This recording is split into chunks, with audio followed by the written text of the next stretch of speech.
Thank you, Madam Speaker. And the member opposite is a graduate of the Ivey School of Business. He knows numbers very well. Clearly, he's a fan of numbers, and I am too. So I'll follow along his line of argument around the number 40, a debt-to-GDP ratio at 40%, Madam Speaker. Listen, as a woman in her 40s, I feel like I know this number well. The member opposite mentioned 40% debt-to-GDP ratio, and I understand why most people feel like that's a large number. After all, 40% is close to half. 40% is usually enough to be elected in a riding in Canada, so 40% can seem impressive to my Conservative colleagues. But when it comes to government debt, well, that's a different story.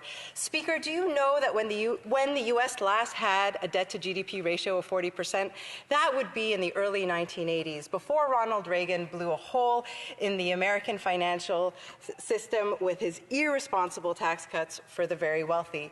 So what's the U.S. debt-to-GDP ratio today? Well, in the U.S., it's around 120%. Yes, you heard that right. It is actually over 100%.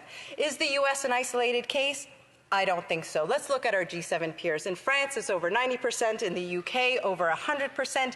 Italy is 140% plus. In Japan, it's over 200%. So what do these numbers tell us? First, Canada has the lowest debt-to-GDP ratio in the G7, and our comparative advantage is growing. Why does that matter? Because when your comparative advantage grows, that's when foreign investment flows into your country. And that's what creates more jobs, more good-paying jobs. Second, Conservatives are desperate to gaslight Canadians and scare folks with scary-sounding numbers without context. Third, Conservatives argue that we shouldn't make the tax system fair, that we shouldn't help Canadians feel like the playing field is actually level. Speaker, my time is short, so I would like to touch on another 40 that my colleague raised, and it was in a previous conversation in this House, a $40 billion deficit. That also sounds like a big number, Madam Speaker,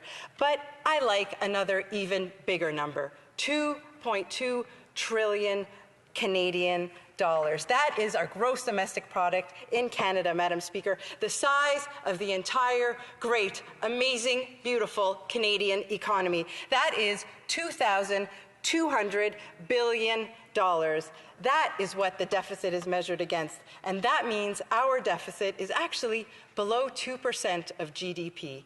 That is to be compared to about 6% in the United States and about 5% in France.